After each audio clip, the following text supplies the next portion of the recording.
তারাপীঠের তারামার জটা চুল তৈরি করা হয় মৃত সধবা নারীর চুল থেকে। কি অবাক লাগলো তো কথাটা শুনে?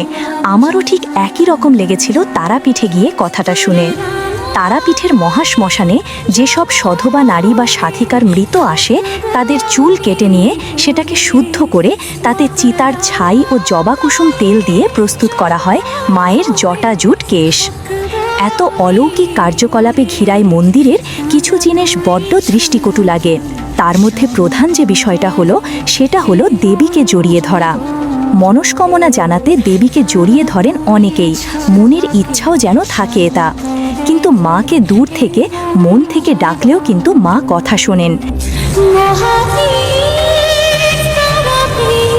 জানলে অবাক হবেন, দেবীর সাথে কিন্তু সর্বক্ষণ তার 3 সখী ডাকিনী, যোগিনী আর হাকিনী থাকেন।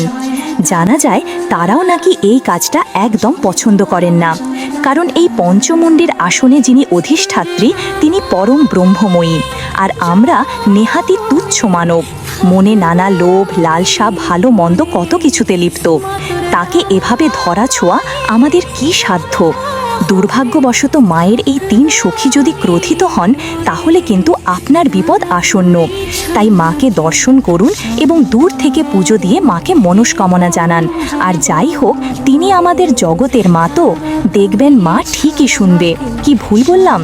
ভিডিওটি ভালো লাগলে লাইক, কমেন্টস, শেয়ার করে আমাদের সাথে থাকবেন। জয় বাম, জয় তারা।